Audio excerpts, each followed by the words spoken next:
How much time do I have? Months, at best. I still have a lot of work that needs to be done. It was our desire to make a film that feels more like the early Saw movies. This, in our mind, is really Saw 2. This movie happens weeks after the end of Saw 1. I help people overcome inner obstacles. It needed to look like the early Saw movie. They were shot on 35. They were scuzzy and gritty. There's arsenical greens and ochre yellows. We're working with a cinematographer here who has just done a fabulous job. One of the great challenges of this project was really putting together an excellent trap team. And I feel like we have this amazing team. And I think that the fans are going to be happy. No! All the people that really love Saw. I want to play a game. My job is to bring humanity to John Kramer. The traps I leave to the people who are disturbed enough to come up with some of these things. And we go back to what I think the audience most enjoys about John Kramer's character. I wage war. I wage war against mediocrity. What struck me was the relationship between John and Amanda. I think that's some of the best passages or scenes. Everyone deserves a chance. You should know that more than anyone. It's super fun to be able to come all the way back to the beginning. We really did this movie for the fans. The story's compelling, and the Saw fans, next level. We really tried to pay them back for the loyalty and the fans that have been there since Saw 1. And that's why there's the Easter eggs, there's throwbacks to other. We just really tried to say, you've asked for this movie, we're making this for you. Kramer, is that you? I've told you what you want to know. I fucking told you who you're looking for. Ayuda! No.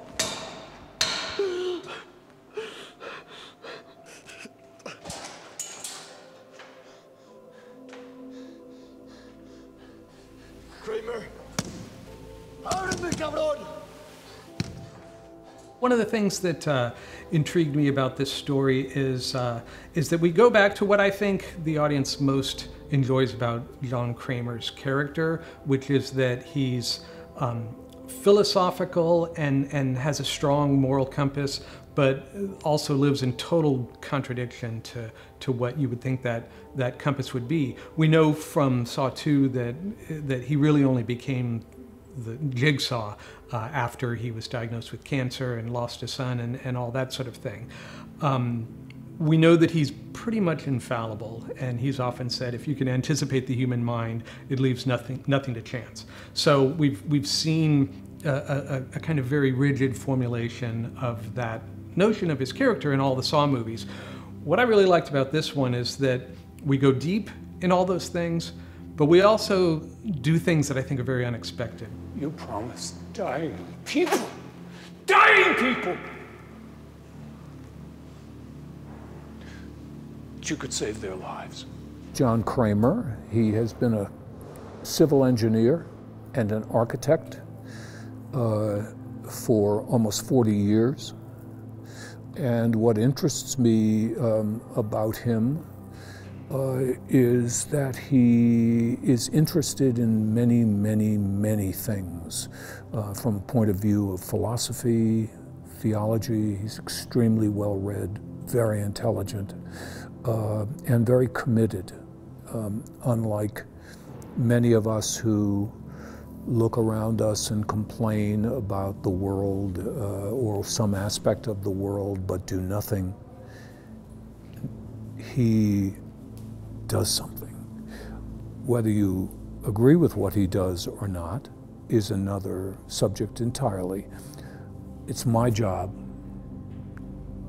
to flush him out, to be on his side, and to draw audiences in to the thought process. You have time? Please sit down for just a minute? Sure. I think Tobin was really impressed by how much this story truly immerses itself in his character, in his emotional journey. And, you know, it's almost as though the creators realized that it was a big mistake to make a Saw film with no John Kramer and no Tobin in it whatsoever. And so this is almost like a counter reaction to that by let's go all in with Tobin. And so, of course, as an actor, he saw this, I'm sure, as kind of his life's great work. Artistically speaking, I mean, this is his biggest movie by far. So that had to really impress him and intrigue him. He's always sort of the gatekeeper of being true to this kind of enigma that is the John Kramer character, that he doesn't get revenge, he doesn't kill, even though it kind of looks like he does, but still, we don't talk in those terms. They're not traps, they're tests. They're, you know, disciples and subjects and this sort of thing. So he always makes sure that we're very careful about those aspects of the story. He really likes John's philosophical side and his use of metaphor, which I think we did a good job with in this film. Amanda.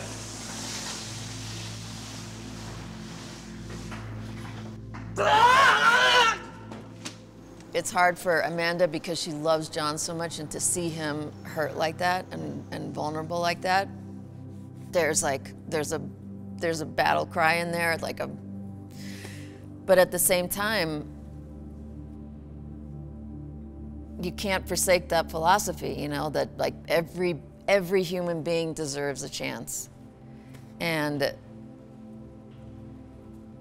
he's in the business of saving souls. And she's in that business enough, you know, he really does plan on her continuing this work of his.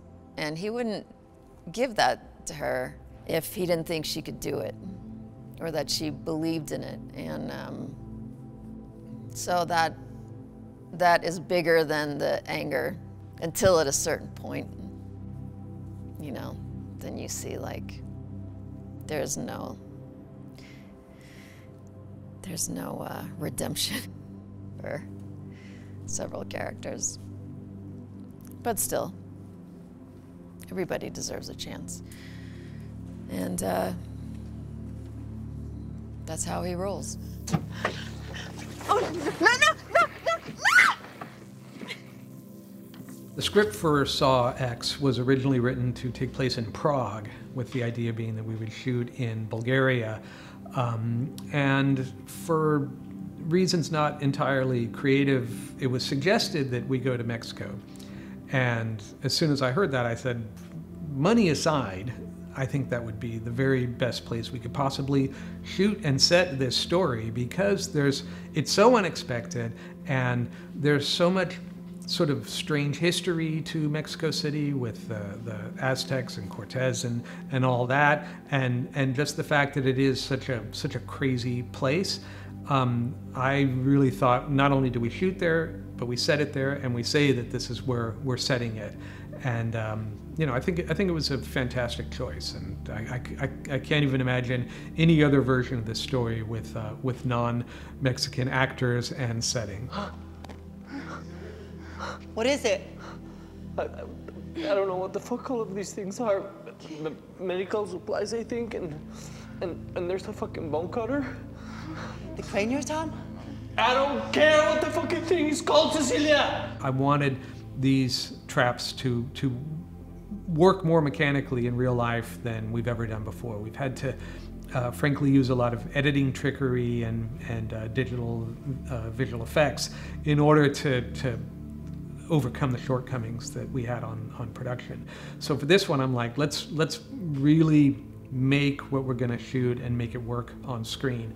So our production designer, Anthony Stabley, who is one of the most enthusiastic people I've ever met in my life, he absolutely was for that, and he sought out a team among the crew members in Mexico City that could really pull it off. And That's not to say that everything worked perfectly, because it didn't, and as is often the case, there are a lot of wires and people hidden in things that are operating things. Saw 6, the first one that I directed, was the last one to be shot on 35mm film, and I'm really glad that it was, even though it's hard to shoot on film. It's a lot more stressful than digital, but there is great value in the texture that you get from film.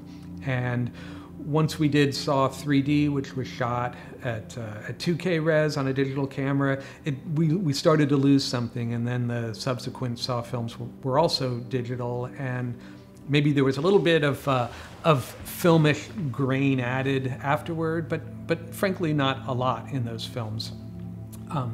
When I met Nick Matthews, the cinematographer and first camera operator for this movie, we both agreed that there was something lost after Saw 6, and that we wanted to bring it back. And even though we shot on digital, we lit it in a way that we thought emulated the look of the earlier films, and also we dirtied it up a bit in post-production. Help me, please, help me, please. Believe it or not, I just did. You're next. He's a monster. He's gonna kill you the same way he's gonna kill all of us, please. You don't know John, and if you want any more of my help, keep your mouth shut about that.